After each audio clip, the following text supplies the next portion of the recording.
আমরা জল দূষণ তোমাদের এটা রয়েছে, একটু পড়তে হবে, তোমাদের বই থেকে পড়বে মূলত, তবু কিছু সামান্য আলোচনা করে দিচ্ছি। দেখো, জল দূষণ সাধারণত আমরা জল দূষণ বলতে বোঝাই যে আমাদের ব্যবহারযোগ্য যে জল রয়েছে পৃথিবীতে, সেটা মোট জলের কত পার্সেন্ট ছিল প্রথমেই আলোচনা করেছিলাম, 0.6% জল ব্যবহারযোগ্য ছিল। কিন্তু সেই প্রাকৃতিক যে জল, সেই জলটি কতকগুলি দূষিত পদার্থের মিশ্রণের ফলে সেটি ব্যবহারের অযোগ্য হয়ে যাচ্ছে।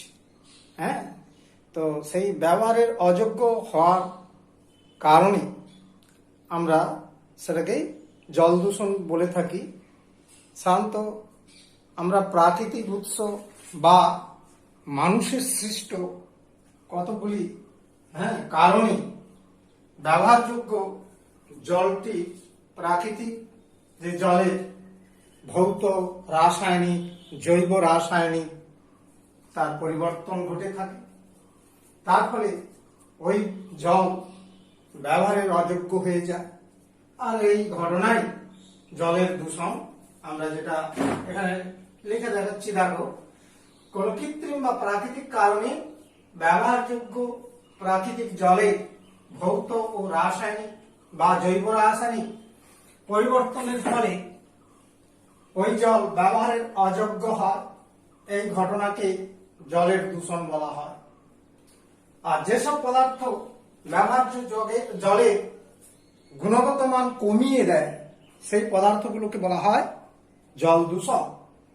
তার মানে ওয়াটার পলিউয়েন্ট, অর্থাৎ যে পদার্থগুলো জলের মানটাকে কমিয়ে দিচ্ছে, সেই পদার্থগুলো হচ্ছে দূষিত পদার্থ তথা ওয়াটার পলিউয়েন্ট বা জল দূষক। এই জল দূষিত হওয়ার পিছনে দুটো উৎস দায়ী। একটা হচ্ছে প্রাকৃতিক উৎস, আর একটা হচ্ছে কৃত্রিম বা মনুষ্য সৃষ্ট উৎস, মানুষের তৈরি কতগুলো কারণ।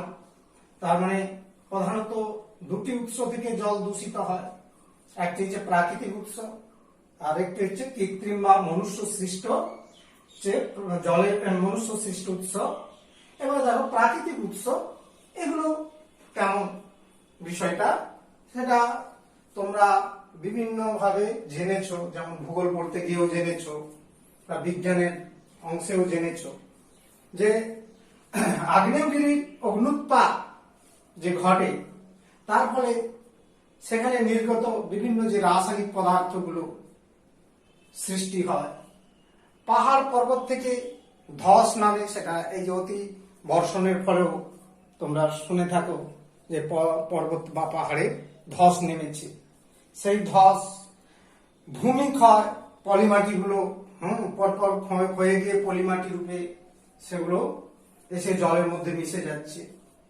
এছাড়া মৃত জীবজন্তু, তার যে নির্যাস বর্জ্য পদার্থ, এমনকি গাছপালার বর্জ্য পদার্থ, সেই পদার্থগুলো জলে মিশে গিয়ে দূষিত হচ্ছে। তাহলে এই কারণগুলো কিন্তু প্রাকৃতিক কারণ, অর্থাৎ এই দূষকের উৎসগুলো হচ্ছে প্রাকৃতিক।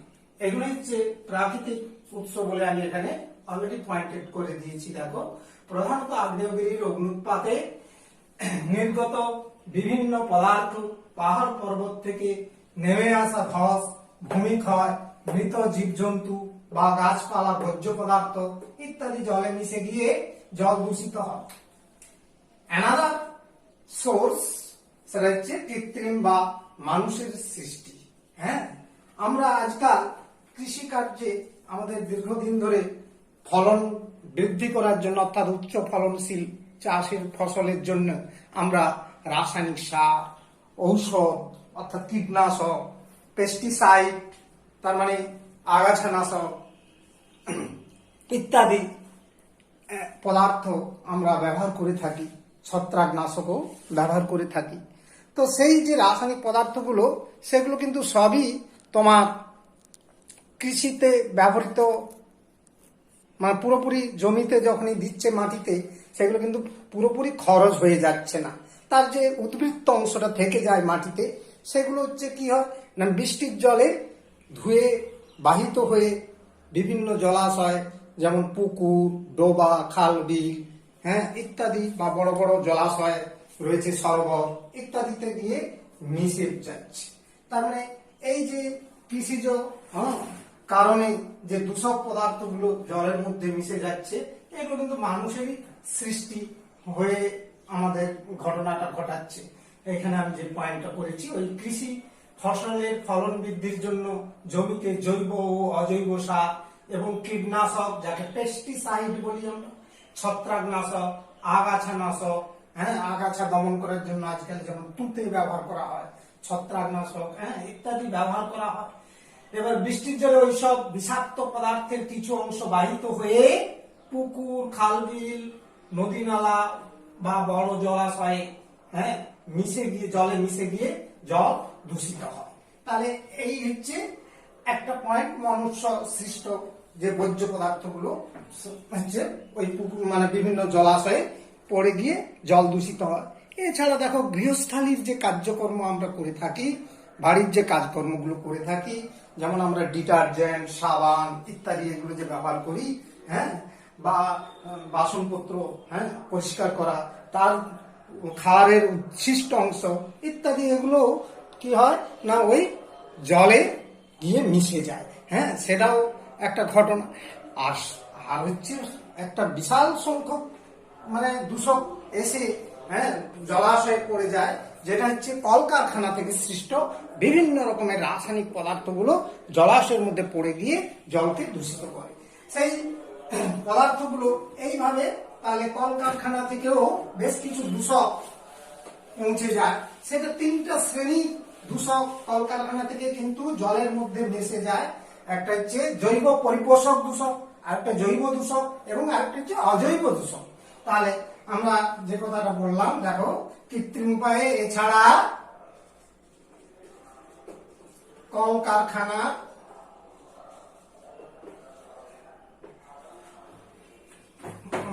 কলকারখানা থেকে নির্গত বর্জ্য, কলকারখানা থেকে নির্গত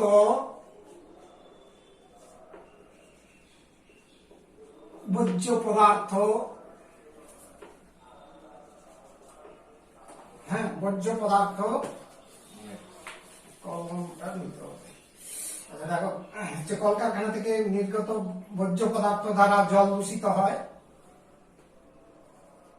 দ্বারা জল দূষিত হয়, এটা একটা ঘটনা। এক্ষেত্রে বর্জ্য পদার্থ বা দূষকগুলিকে তিন প্রকারে আমরা বিভাজন করতে পারি। এই দূষকগুলিকে তিনটি শ্রেণীতে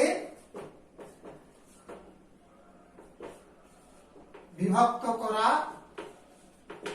যায়। নাম্বার 1 জৈব পরিপোষক দূষক,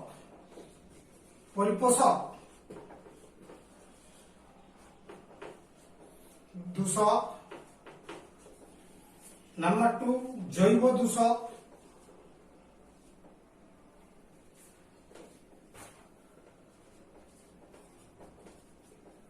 নাম্বার 3 অজৈব দূষক। কারণ এই তিনটা শ্রেণীর দূষক বা দূষিত পদার্থগুলো এসে যায় জৈব পরিপোষক দূষক, জৈব দূষক আর একটা বিষাক্ত অজৈব দূষক। হ্যাঁ বিভিন্ন ভাবে কলকারখানা যেমন জৈব পরিপোষক দূষক বলতে গেলে তোমরা ধরে নিতে পারো যে জৈব পদার্থ যেগুলো ব্যবহৃত হয় তার মধ্যে যেগুলো পরিবর্তিত হয়ে, হ্যাঁ যেমন প্লাস্টিক থেকে আমরা ফাইবার থেকে বিভিন্ন রকম যে জিনিসপত্র তৈরি করি, সেগুলোর যে নির্যাস সেগুলো এসে ওই নদীর জলে মিশে যাচ্ছে। জৈব দূষকগুলো তার মানে বিভিন্ন রকমের যেমন ডিটারজেন্ট কারখানা, যে সাবান কারখানা ইত্যাদি গুলো রয়েছে, হ্যাঁ সেখান থেকে তার যে অবশিষ্টাংশ জৈব অ্যাসিড বা ক্ষার এই জাতীয় পদার্থগুলো, ক্ষারীয় পদার্থগুলো, জৈব পদার্থগুলো সেগুলো এসে কিন্তু ওই নদী নালার জলের মধ্যে মানে মিশ্রিত হচ্ছে। অজৈব দূষক তো মানে মাল্টিপুল বহু রকমের ধাতু থেকে শুরু করে, ধাতু তৈরি করলে তার যে মানে মানে উচ্ছিষ্ট অংশগুলো, ধাতু নিষ্কাশন যে কলকারখানা রয়েছে, এছাড়া বিভিন্ন যে রাসায়নিক সার কারখানা রয়েছে, তার যে অজৈব পদার্থগুলো, সেগুলো এসে কিন্তু আমার নানাবিধ পদার্থগুলো এসে মাটি জলের মধ্যে মিশে গিয়ে জলকে দূষিত করে। এগুলো একটু হালকা শুধু জেনে রাখবে, এগুলো খুব ডিটেলস দরকার নেই তোমাদের। শুধু যদি মানে কখনো প্রশ্ন আমরা করে থাকি যে কলকারখানা থেকে নির্গত যে বর্জ্য পদার্থগুলো জল দূষিত করে, সেগুলি কয়টি শ্রেণী এবং কি কি, এইটুকু তোমরা জেনে রাখো। এর পরেরটা জানতে গেলে তোমাকে 11 ক্লাসে গিয়ে, একাদশ শ্রেণীতে গিয়ে তোমরা জানতে পারবে। নেক্সট দেখো, সেখানে আমরা ডিটেলস আলোচনা করব। কিন্তু এই যে দূষক আমরা কৃষিকাজ মনুষ্য সৃষ্ট, বিশেষ করে এর থেকে যে সব থেকে বড় যে সমস্যা, যেটা তোমাদের না জানলে নয়, দুটো ঘটনা মাথায় রাখতে হবে। একটা হচ্ছে ইউট্রিফিকেশন বা অতি পুষ্টিকতা। Eutrophication, it is very very important point, খুবই ভালো করে পড়তে হবে। এখন আমরা রাসায়নিক সার যে ব্যবহার করি কৃষিকার্যে ফসল বৃদ্ধির জন্যে, সেই রাসায়নিক সারের মধ্যে যে ফসফেট মূলক থাকে, ফসফেট মূলক, আর তার সাথে সাথে আমরা যে ডিটারজেন্ট ব্যবহার করি, সেই ডিটারজেন্টেও বিল্ডার বা যাকে বলা হচ্ছে তোমার বাহক, সেই ধরনের পদার্থ, ফসফেট জাতীয় পদার্থ ব্যবহৃত হয়। তাহলে দেখো, আমরা যেটাকে বলছি যে দুটো ক্ষেত্র থেকে আমরা ফসফেট পাচ্ছি। এই ফসফেট মূলকগুলো জলের যে cation, calcium cation, magnesium cation রয়েছে, সেই ক্যাটায়নগুলোর সাথে ওই ফসফেট আয়নগুলো যুক্ত হয়ে লবণ তৈরি করে। আর এই লবণগুলি জলজ উদ্ভিদের সুষম খাদ্য। তার মানে এই খাদ্যগুলো তথা এই লবণগুলোকে গ্রহণ করে প্রচুর পরিমাণ জলজ উদ্ভিদ তথা আগাছার সৃষ্টি হয়। শ্যাওলা থেকে শুরু করে বিভিন্ন রকমের যে কচুরিপানা ইত্যাদি রয়েছে উদ্ভিজ, জলজ উদ্ভিদ, সেগুলো প্রচুর পরিমাণে সৃষ্টি হয়, তাদের পুষ্টি ও বৃদ্ধি পায়। সেই কারণে আমরা এই যে ঘটনা, এই ঘটনাটা হচ্ছে অতি পুষ্টিকতা বা ইউট্রিফিকেশন। তার মানে দ্রুত হারে গাছপালা, জলের গাছপালাগুলো বৃদ্ধি হওয়ার ঘটনাই হচ্ছে আমার অতি পুষ্টিকতা বা যাকে বলা হচ্ছে ইউট্রিফিকেশন। তো এই ইউট্রিফিকেশন ঘটার ফলে, এর ফলে কি হয় দেখো, ওখানে ওই পুকুরের জলের মধ্যে অক্সিজেনের অভাব ঘটে যায়। এই অতি পুষ্টিকতার ফলে তা স্বাভাবিকভাবে এখানে বিওডি অর্থাৎ বায়োলজিক্যাল অক্সিজেন ডিমান্ড বলে একটা টপিক রয়েছে, যেটা ক্লাস 11 এ গিয়ে জানবে। জৈব রাসায়নিক বিক্রিয়া ঘটানোর জন্য প্রয়োজনীয় অক্সিজেন, সেই অক্সিজেনের পরিমাণটা জলে কিন্তু কমে যায় অস্বাভাবিকভাবে। এই অক্সিজেন কমে যাওয়ার ফলে যে জলজ প্রাণী, মাছ সহ অন্যান্য যে জলজ প্রাণীগুলো রয়েছে, তাদের শ্বাসক্রিয়ার জন্য অক্সিজেনের অভাব ঘটে। এমনকি উদ্ভিজ পদার্থ, উদ্ভিজ যে অংশটা রয়েছে জলজ উদ্ভিদ, তাদেরও অক্সিজেনের অভাব ঘটে।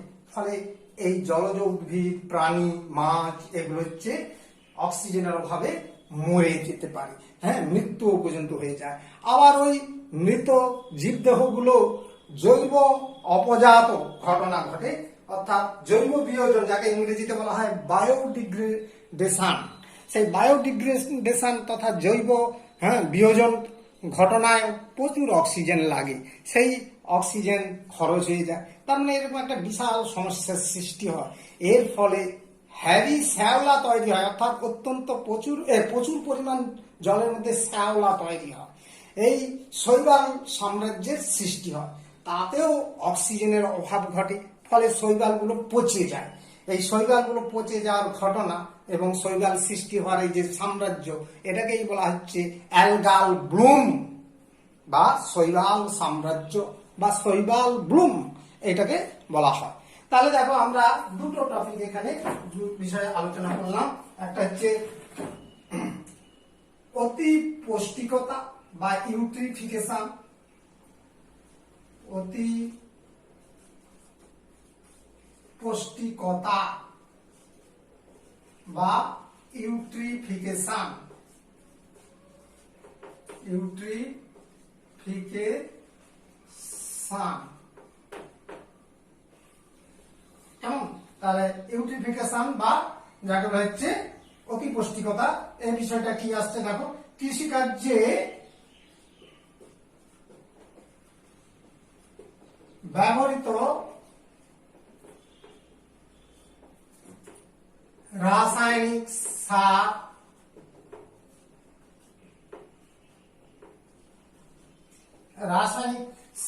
সারের ফসফেট যৌগ, রাসায়নিক সারের যেটা ফসফেট গঠিত সার, বিশেষ করে ফসফেট,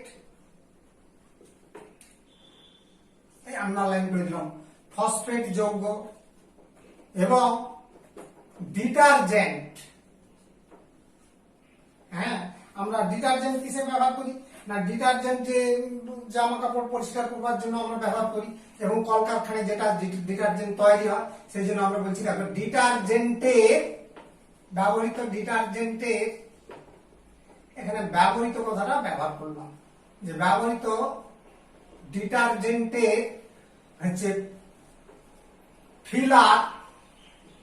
হ্যাঁ, হচ্ছে তোমরা পরবর্তীকালে জানবে এটা একটা ফিলার বা বিল্ডার, মানে ওটা গঠনমূলক যে একটা অংশ থাকে সেটা হচ্ছে ফসফেট মূলক বলা হয়। ফিলার বা বিল্ডার মানে তৈরি হয় বিল্ড থেকে বিল্ডার।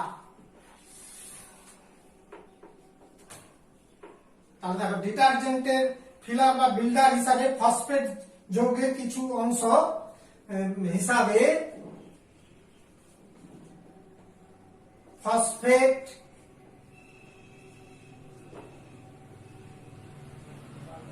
ফসফেট যৌগের কিছু অংশ বৃষ্টির জলে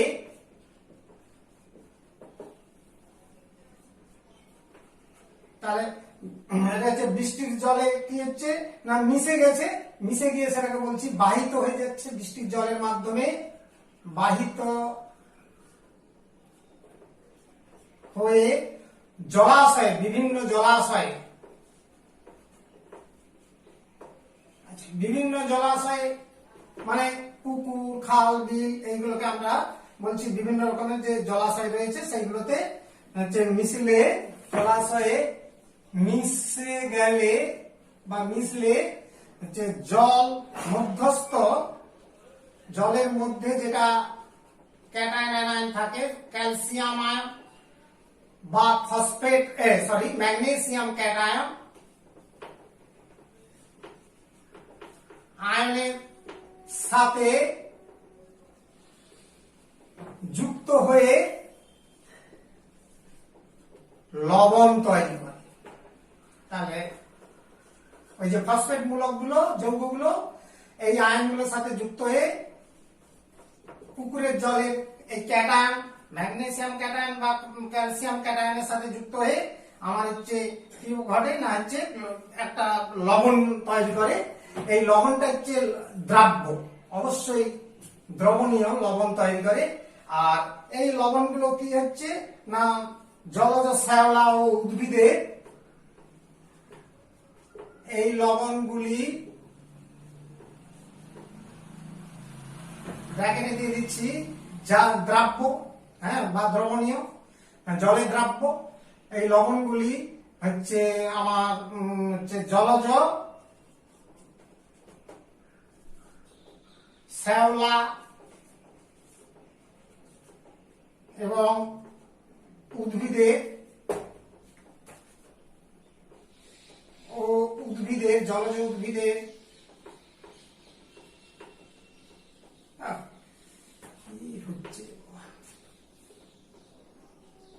জলজ উদ্ভিদের পুষ্টি এবং বংশবৃদ্ধি দ্রুত ঘটায়।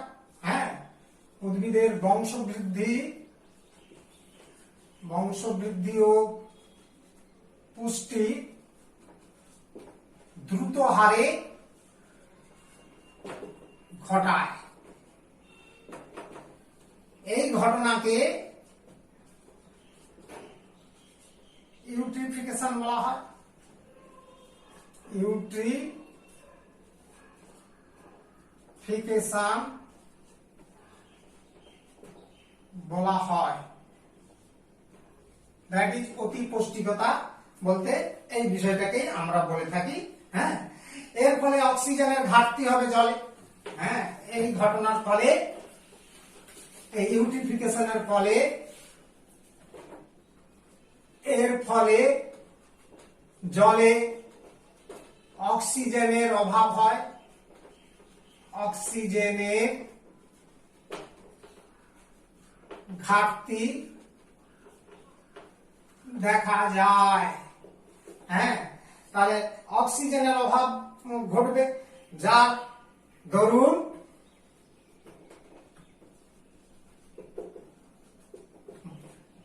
মাছ সহ অন্যান্য জলজ প্রাণী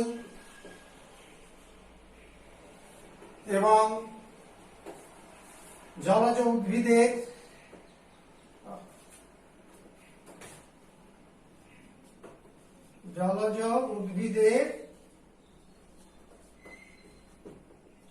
মৃত্যু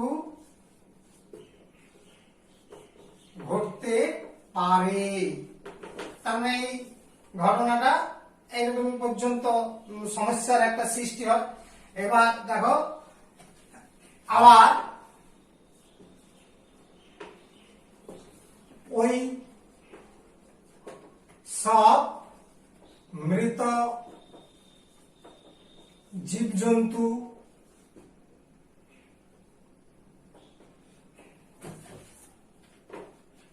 মৃত জীবদেহ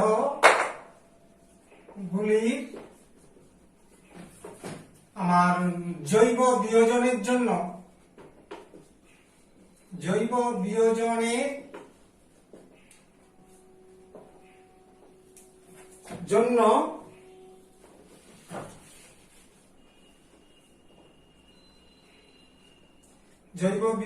জন্য প্রচুর অক্সিজেনের প্রয়োজন হয়। হ্যাঁ, বায়োডিগ্রেডেশন সেটাও একটা জারণ ক্রিয়া, তার জন্য প্রচুর অক্সিজেন দরকার হয়। এই অক্সিজেন মানে এত বেশি প্রয়োজন হয়, তার ফলে জলাশয়ের রাসায়নিক অক্সিজেনের চাহিদা কমে যায়। এর ফলে জলের বিওডি মাত্রা কমে যায়। জলের বিওডি, বায়োলজিক্যাল অক্সিজেন ডিমান্ড, পুরো কথাটা বায়োলজিক্যাল অক্সিজেন ডিমান্ড, যাকে বলা হচ্ছে জৈব রাসায়নিক অক্সিজেনের চাহিদা। জৈব রাসায়নিক, হ্যাঁ, বায়োলজিক্যাল মানে জৈব রাসায়নিক, অক্সিজেন, ও মানে অক্সিজেন, ডিমান্ড মানে চাহিদা। যে অক্সিজেন স্বাভাবিক দরকার এটা কমে যায়। যে আমার স্বাভাবিক যে অক্সিজেন দরকার হয় প্রাণীদের ক্ষেত্রে, মানে প্রাণী বা উদ্ভিদ যে জলজ জীব জগৎকে বাঁচিয়ে রাখার জন্য, সেইটাকে বিওডি বলে, সেই বিওডির মানটা কমে যায়। তার ফলে তাদের কি হবে? তাদের হচ্ছে অবলুপ্তি বা মৃত্যু, মরে যাওয়ার দিকে তাদের ঘটনাটা ঘটে থাকে। এই হচ্ছে আমার ইউট্রিফিকেশন এবং তার প্রভাব সম্পর্কেও জানলে। এরপর algal Bloom, algal Bloom, that is ALGAL, algal মানে শৈবাল, ব্লুম মানে সাম্রাজ্য, এখানে মিনিংটা করছি। তাহলে দেখো, অ্যালগাল ব্লুম বা শৈবাল সাম্রাজ্য, এই বিষয়টা কি বিষয় মাথায় রাখার চেষ্টা করবে যে ইউট্রিফিকেশনের ফলে, আমি ডেফিনিশনটা আগে লিখে দিচ্ছি, দেখো, ইউট্রিফিকেশন এর ফলে তোমার জলজ শৈবালের বৃদ্ধি বা বংশবৃদ্ধি, যাকে বলে বৃদ্ধি ঘটে। মানে যাকে হচ্ছে প্রচুর জলজ শৈবাল সৃষ্টি হয় এবং জলে অক্সিজেনের মাত্রা কমে যায়, জলে অক্সিজেনের পরিমাণ কমে যায়। এর ফলে শৈবালের পচন ঘটে।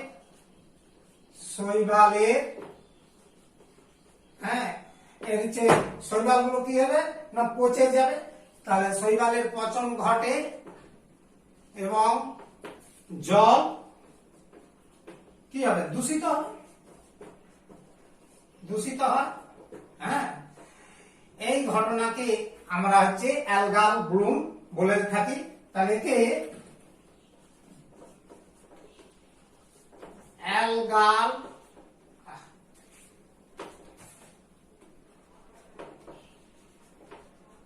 ব্লুম বা শৈবাল সাম্রাজ্য, এমনকি এটাকে শৈবাল ব্লুমও বলতে পারো বা শৈবাল সাম্রাজ্য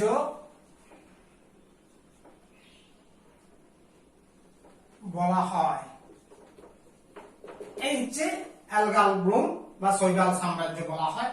এখন নীলাভ সবুজ যে মানে শ্যাওলা, সেগুলোকে সাধারণত আমরা সায়ানোব্যাকটেরিয়া বলে থাকি। হ্যাঁ, নীলাভ সবুজ অ্যালগাল গুলিকে নীলাভ সবুজ অ্যালগা গুলিকে আমরা সাধারণত সায়ানোব্যাকটেরিয়া বলা হয়। সায়ানোব্যাকটেরিয়ার নামটা আগেই শুনেছ, এখন জানলে সায়ানোব্যাকটেরিয়া বলা হয়। তাহলে দেখো এই হচ্ছে ঘটনা, আমাদের বিষয়টি এখানে মাথায় রাখার চেষ্টা করতে হবে। নেক্সট দেখো, আমরা এরপরে একটু করতেই হবে তোমাদের পানীয় জলের যে দূষণ, আমাদের যে বড় সমস্যা। হ্যাঁ, ভারতবর্ষের বিভিন্ন অঞ্চলে সাধারণত জল স্তর নেমে যাচ্ছে, তার ফলে গভীর নলকূপ থেকে আমরা হচ্ছে পানীয় জল সংগ্রহ করছি। যত মাটির নিচের দিকে নামতে থাকছে, হ্যাঁ, জলের উৎস আমরা যত নিচের দিকে গভীর নলকূপ নিচ্ছি, গভীর থেকে গভীরতর, হ্যাঁ, তার ফলে কি হচ্ছে সমস্যা বাড়ছে। আর্সেনিক, হ্যাঁ, বিশেষ করে ফ্লুরাইড, আর্সেনিক আর মার্কারি ইত্যাদি, ক্যাডমিয়াম, হ্যাঁ, এইরকমই বিষাক্ত ধাতব পদার্থগুলো ওই জলের মধ্যে মিশে থাকে। এখন আর্সেনিক এমন একটা মৌল, সেটা কিন্তু জলে অদ্রাব্য, কিন্তু মাটির সঙ্গে বা মাটির মধ্যে এগুলো যৌগ রূপে অবস্থান করে। এর দুটো যৌগ রয়েছে, একটা হচ্ছে আর্সেনেট আর একটা হচ্ছে আর্সেনাইড। তাহলে এই দুটো যৌগ জলে কিন্তু দ্রবীভূত অবস্থায় থাকে, আর এদেরকে পৃথক করা সহজে করা যায় না, পৃথক করা সম্ভব নয়। যার ফলে আমরা পানীয় জলে যখন ওই পদার্থগুলো থেকে যায়, হ্যাঁ, সেই জলকে পান করলে আমাদের নানাবিধ অসুবিধার সৃষ্টি হয়। হ্যাঁ, বিশেষ করে অসুখের, হ্যাঁ, ব্ল্যাকফুট, হ্যাঁ, পরে জানবে ব্ল্যাকফুট বলে অসুখ আছে, যেটা হচ্ছে হাতের তালুতে বা পায়ের নিচের অংশে, তার মানে হচ্ছে কি বলবে পায়ের পাতাতে কালো কালো একটা পচনশীল ক্ষতের সৃষ্টি হয়। এই ধরনের রোগটাকে আমরা বলে থাকি ব্ল্যাকফুট। তাহলে দেখো এই ধরনের অসুখ হতে পারে, ব্ল্যাকফুট অসুখ হতে পারে, এটা খুব সমস্যা, এমনকি ত্বকের ক্যান্সারও পর্যন্ত হতে পারে। তাহলে সেই আর্সেনাইড মুক্ত জল আমাদের সংগ্রহ করতে হবে। তার জন্য আমাদের এই বিষয়টাও জানতে হবে যে ভৌম জলে তথা মাটির নিচের জলে তোমার যে আর্সেনিক এবং ফ্লুরাইডের সম্পর্কীয় ধারণা। হ্যাঁ, ভৌম জলে আর্সেনিক এবং ফ্লুরাইড। ফ্লুরাইড বানানটা ও কার দিলে আরো শুনতে ভালো লাগে, ফ্লুরাইড F মাইনাস। তো এখন এই যে বিষয়টা মাথায় রাখতে হবে, তাহলে আমরা সবসময় মাথায় রাখবো যে কখনোই আর্সেনিক, মুক্ত আর্সেনিক জলের মধ্যে থাকে না, এর মধ্যে থাকে আর্সেনেট এবং আর্সেনাইট নামক দুটো যৌগ জলের মধ্যে দ্রবীভূত অবস্থায় থাকে। তাহলে ভৌম জলে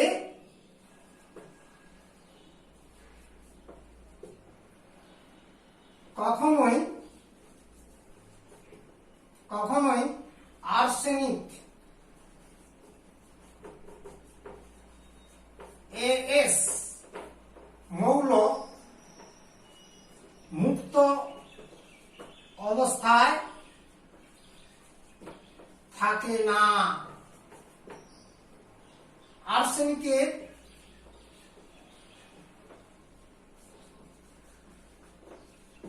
দুটি যৌগ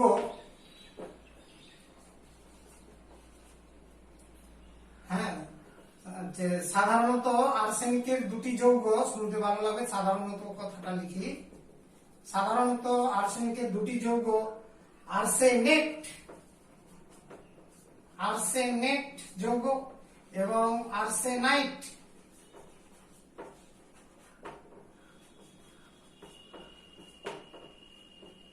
আর্সেনাইট জলে দ্রবীভূত অবস্থায় থাকে।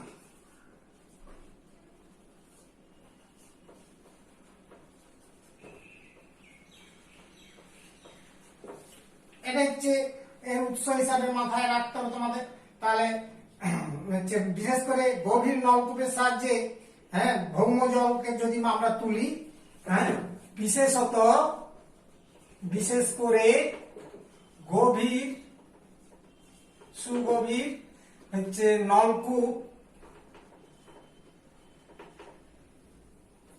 নলকূপের সাহায্যে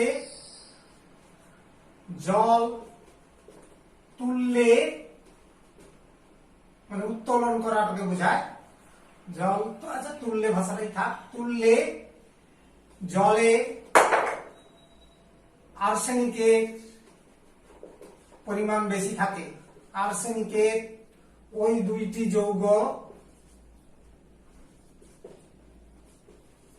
যৌগের পরিমাণ বেশি থাকে। কেমন? গভীর নলকূপ থেকে তোলা জলের মধ্যে এই আর্সেনিক যৌগ দুটোর পরিমাণ বেশি থাকে। আর এই আর্সেনিক যৌগ আমাদের শরীরে খুবই বিষক্রিয়া ঘটাবে। তাহলে আবার আরেকটু মনে করেছি রাখো, সাধারণভাবে জল থেকে ওই দুটি যৌগকে পৃথক করা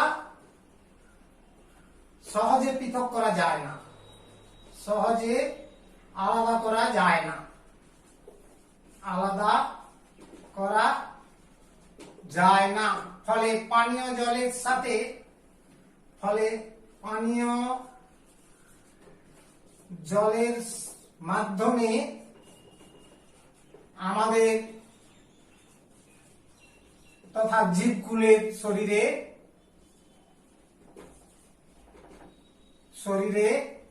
আর্সেনিক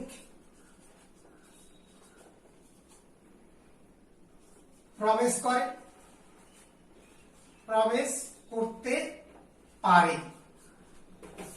দীর্ঘদিন এই আর্সেনিক যুক্ত জল পান করলে দীর্ঘদিন ধরে আর্সেনিক তথা ওই দুটো যৌগ, ওর মধ্যে তো আর্সেনিক মৌলটা আছে, দীর্ঘদিন ধরে আর্সেনিক যুক্ত জল পান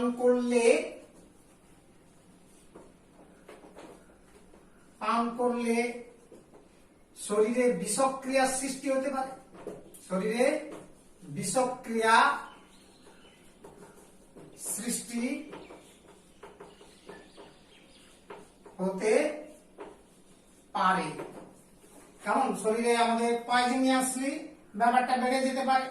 এবার দেখো, হু নির্দেশিত নিরাপদ মাত্রা, অর্থাৎ বিশ্ব স্বাস্থ্য সংস্থা কতটা আমাদের নিরাপদ মাত্রা করেছে, তার মানে জলের মধ্যে আর্সেনিক কতটা থাকলে স্বাভাবিকভাবে প্রতি লিটার জলে কত পরিমাণ আর্সেনিক থাকলে আমাদের শরীরের ক্ষতি করবে না, শরীরের স্বাভাবিক অবস্থা ঠিক থাকবে, স্থিতাবস্থা বজায় থাকবে, বিষক্রিয়া খুব বেশি প্রাধান্য পাবে না, সেই মাত্রাটা বিশ্ব স্বাস্থ্য সংস্থা থেকে একটা নির্মিত স্কেল রয়েছে, যার বলা হয় হু হচ্ছে নিরাপদ মাত্রা, যার মান হচ্ছে প্রতি লিটার জলে 0.01 মিলিগ্রাম। এটা মাথায় রাখতে হবে। তাহলে হু এর মতে জলে আর্সেনিকের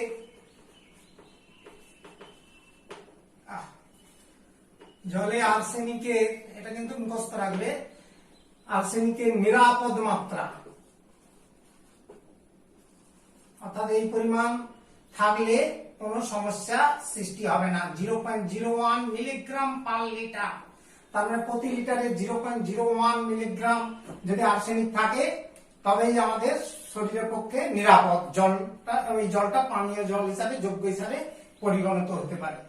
আর যদি যেসব এলাকায় আর্সেনিকের পরিমাণটা সব থেকে বেশি, সেক্ষেত্রে হু আরেকটা দিয়েছে যে সর্বাধিক কতটা পর্যন্ত সহ্য ক্ষমতা রয়েছে, সেটাও একটা বিষয়। মানবদেহের সহ্য সীমাটা কত, না মানবদেহের সর্বাধিক সহন যে সীমা, মানবদেহে এইখানে বলছি দেখো, মানবদেহে সর্বাধিক সহন সীমা বা সহ্য সীমা হলো, আমরা কতটা পর্যন্ত সহ্য করতে পারি, 0.05 মিলিগ্রাম পার লিটার, অর্থাৎ প্রতি লিটারে যদি 0.05 গ্রাম আমার যাকে বলে আর্সেনিক যদি জলের মধ্যে প্রবেশ করে, তা পর্যন্ত সহ্য করতে পারি। আর সেটা হচ্ছে স্বাভাবিক নিরাপদ মাত্রা, এতে কোনো ক্ষতি হবে না কারোরই। কিন্তু এই পরিমাণ সব থেকে যদি খুব বেশি আর্সেনিক থেকে যায়, তাহলে সেটা হচ্ছে এই পর্যন্ত কিন্তু আমাদের ক্ষেত্রে সর্বাধিক নিরাপদ হিসাবে আমরা ধরে নিতে পারি আর্সেনিককে। কিন্তু এর পরে যদি পরিমাণটা বেড়ে যায়, তাহলে কিন্তু সেই জল পান করা যাবে না। আর আর্সেনিক ঘটিত যদি আমাদের যে অসুখটার নাম আর্সেনিকোসিস, আর্সেনিক ঘটিত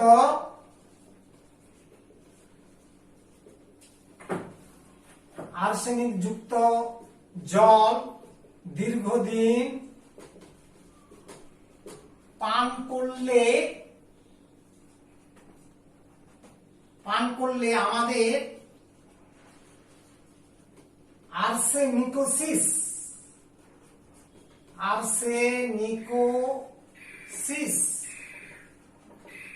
রোগ, আর্সেনিকোসিস রোগ সৃষ্টি হতে পারে আমাদের শরীরের মধ্যে, আর্সেনিকোসিস রোগ হয়ে থাকে। এটা একটু খেয়াল করে রাখার চেষ্টা করবে। আর হচ্ছে এইখানে তোমাদের আর একটি কথা আমি বলছি, দেখো, ব্ল্যাক ফুট ডিজিজ, এটা কি ঘটনা, কারণ এই রোগটা তোমাদের বড় ক্লাসেও পড়তে হবে। ব্ল্যাক ফুট,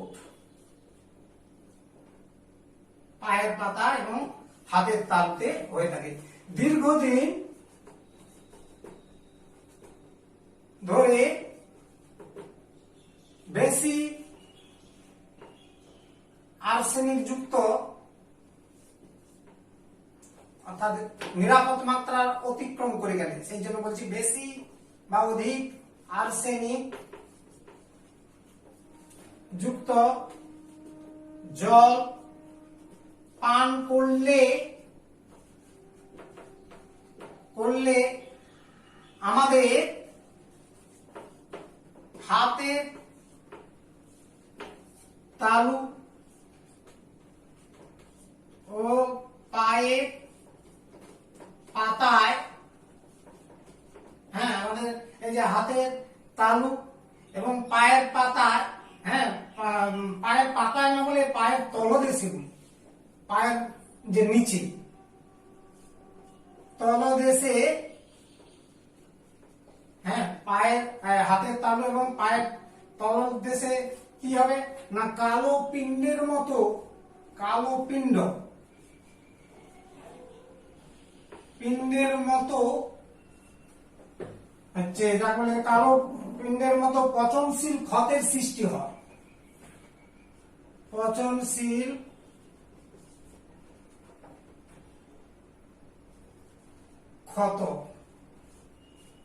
ক্ষতের সৃষ্টি হয়। আর এই যে রোগ, এই ঘটনাটাই হচ্ছে ব্ল্যাক ফুট ডিজিজ আমরা বলে থাকি। হ্যাঁ, তাহলে একে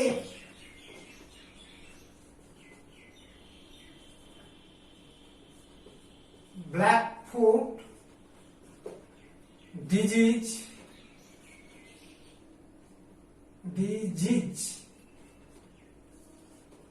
বলে। কেমন? তাহলে এটা হচ্ছে ব্ল্যাক ফুট ডিজিজ। আর আমরা আর্সেনিক আরেকটা বলেছিলাম ফ্লোরাইড। এবার দেখো ফ্লোরাইড কিছুটা কিন্তু জলের প্রয়োজন আছে। যেসব জলে ফ্লোরাইড নেই তাতে কিন্তু সামান্য পরিমাণ ফ্লোরাইড মেশানো হয় শরীরের স্বাভাবিক ক্রিয়াকলাপকে, জৈব রাসায়নিক ক্রিয়াগুলোকে সংগঠিত করবার জন্য। কিন্তু আবার ফ্লোরাইড বেশি থেকে গেলে তখন কিন্তু আমাদের অসুবিধার সৃষ্টি হয়, অসুস্থতা দেখা দেয়, ফ্লোরোসিস অসুখ সৃষ্টি হয়। এই জন্য মাথায় রাখতে হবে যে পানীয় জলে স্বাভাবিকভাবে কিছুটা ফ্লোরাইড থাকে। আবার দেখো, আবার পানীয় জলে কিছুটা পরিমাণ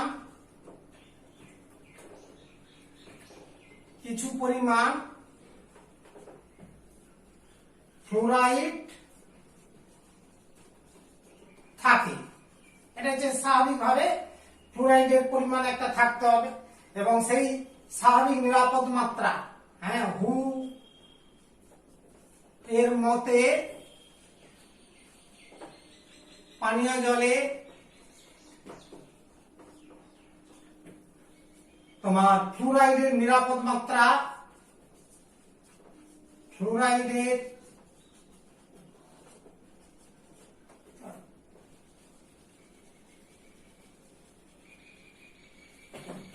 নিরাপদ মাত্রা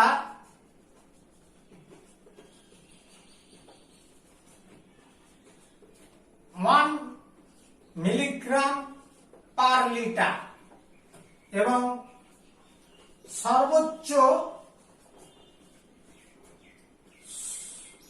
সহন মাত্রা,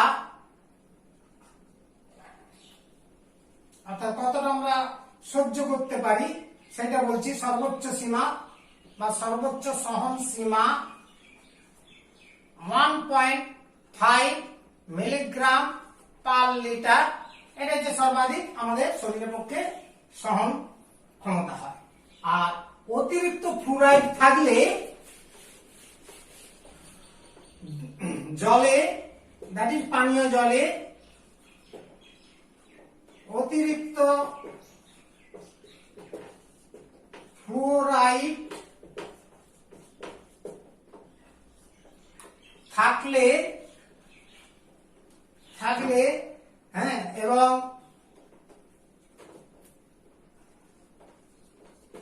সেই জল পান করলে, সেই জল দীর্ঘদিন ধরে পান করলে ফ্লোরোসিস অসুখ হতে পারে। ফ্লোরোসিস রোগ হয়ে থাকে। তাহলে ফ্লোরিন ঘটিত অসুখের নাম ফ্লোরোসিস, এই কথাটি তোমাকে মাথায় রাখতে হবে। কেমন? এবার দেখো আমরা জলের পলিউশন বা জল দূষণ বিষয়টি শেষ করলাম। নেক্সট এখানে আমি একটা কোশ্চেন দিচ্ছি, দেখো একটা কোশ্চেন দিচ্ছি, যেমন একটি বর্ণহীন তরল কিভাবে প্রমাণ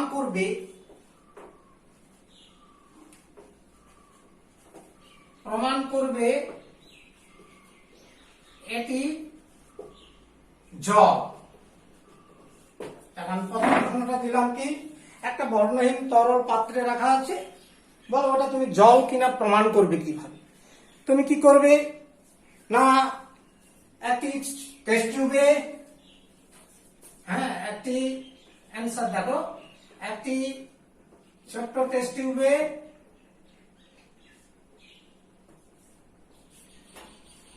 দ্যাট ইজ পরীক্ষা নলে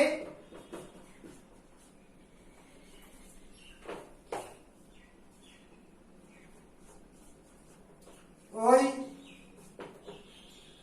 তরলের সামান্য অংশ নিয়ে ওর মধ্যে অনাদ্র কপার সালফেট CuSO4 এর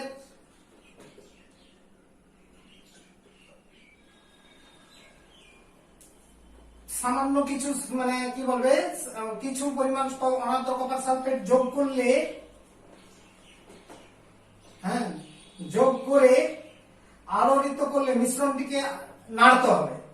মিশ্রণকে নাড়লে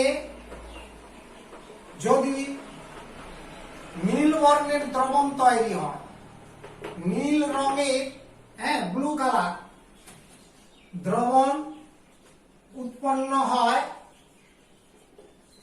তবে তরলটি জল বলে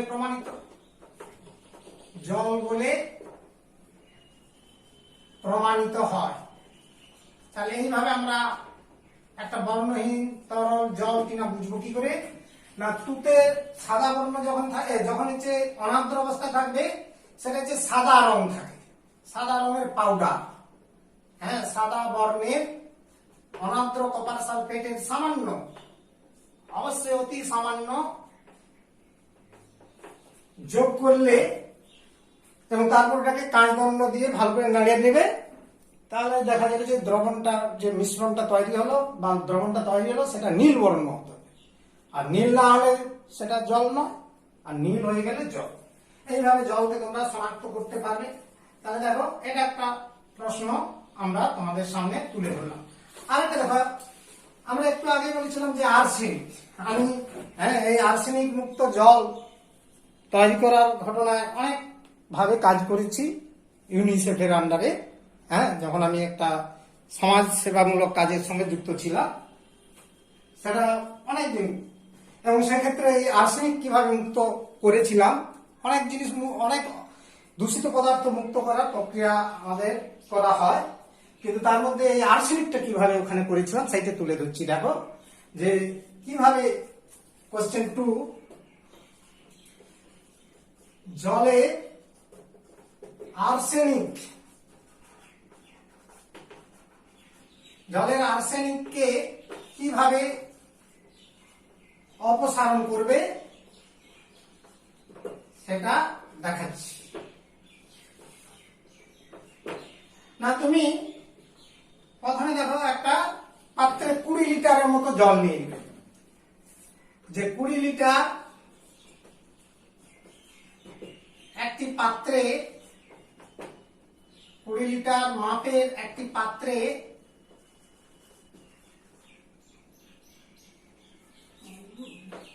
ভুল হয়ে গেল, যে একটি পাত্রে প্রথমেই লিখছি, শুনতে ভালো লাগবে, ভুল কিছুই নয়, মানে লেখাটা ভালো লাগবে শুনতে। একটি পাত্রে 20 লিটার জল নিয়ে ওর মধ্যে 1 চিমটে, মানে এইরকম 1 চিমটে, হ্যাঁ যেমন চিমটেটা সেরকম 1 চিমটে bleaching powder,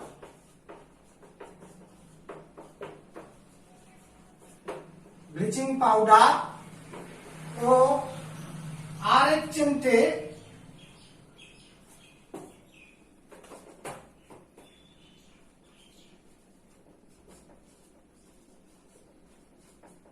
ferrous sulphate FeSO4, ferrous sulphate, তাহলে ওর মধ্যে এক চিমটে ব্লিচিং পাউডার ও এক চিমটে ফেরাস সালফেট যোগ করে মিশ্রণটিকে ভালো করে আলোড়িত করতে হবে। মিশ্রণকে ভালোভাবে উত্তম রূপে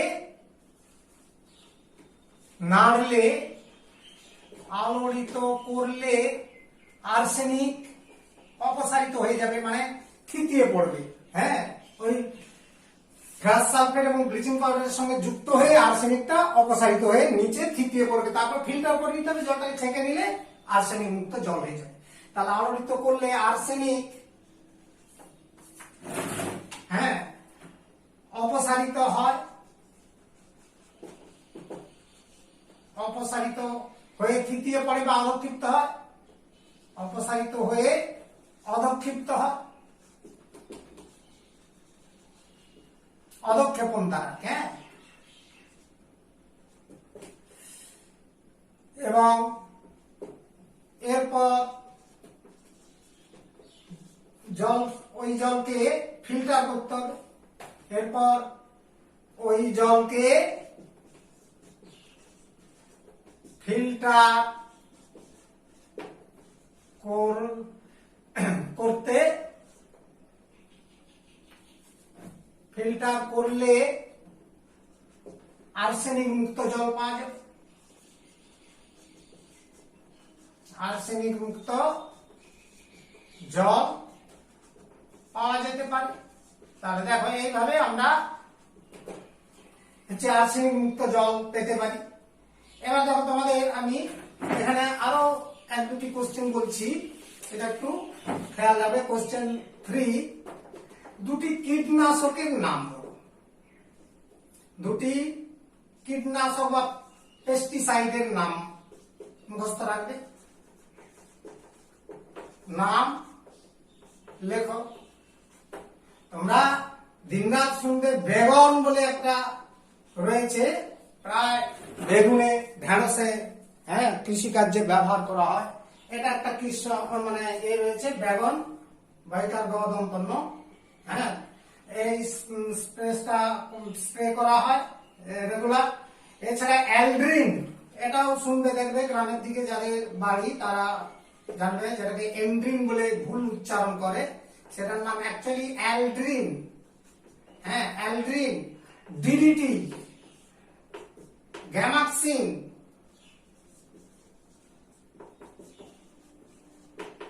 গ্যামাক্সিন, এটার ইংরেজি শর্ট নেম BHC, মানে বেনজিন হেক্সা chloride, BHC।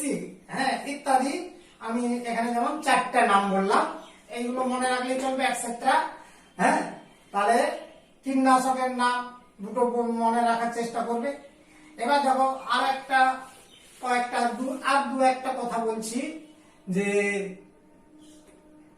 Cadmium CD, cadmium ঘটিত, মানে এটা যদি জলে থাকে ক্যাডমিয়াম ধাতু, সেই ক্যাডমিয়াম ধাতু যদি আমার জলের মধ্যে অতিরিক্ত থাকে তাহলে তখন যে একটা অসুখ হয়, সেই অসুখটার নাম ইতাই। ইতাই ক্যাডমিয়াম ঘটিত রোগ, রোগের নাম বলছি ইতাই। ইতাই মনে রাখার চেষ্টা করবে, যারা ভবিষ্যতে সায়েন্স নিয়ে পড়বে তাদের সেখানে জয়েন্টের কোশ্চেন হয়, এটা ক্যাডমিয়াম ঘটিত অসুখ কোনটি, ইতাই। ইতাই।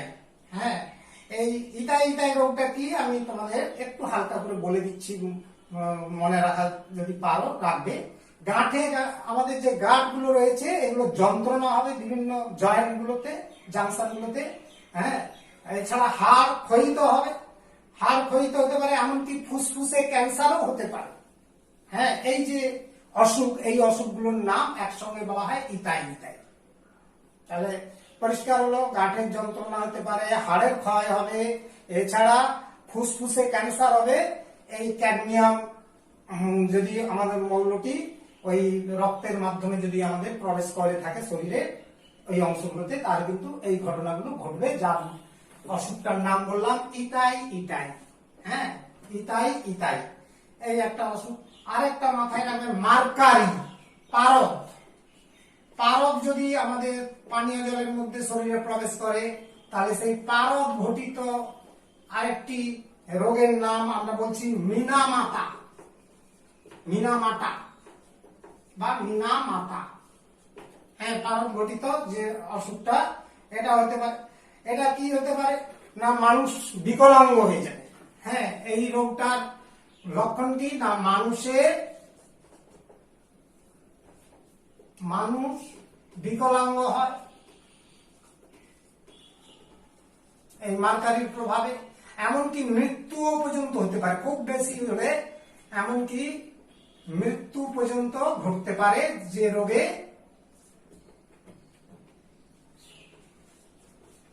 ঘটতে পারে। কেমন? তাহলে দেখো এই দুটো রোগের কথা একটু মাথায় রাখবে। একটা হচ্ছে ইটাই ইটাই, আর একটা হচ্ছে মিনামাটা, এই কথা। তাহলে দেখো আমরা ক্লাস 9 রসায়ন পাঠের যে অংশ ফিজিক্যাল সায়েন্সের পুরো রসায়নটা শেষ হয়ে গেল, একটু জায়গা রয়ে গেছে।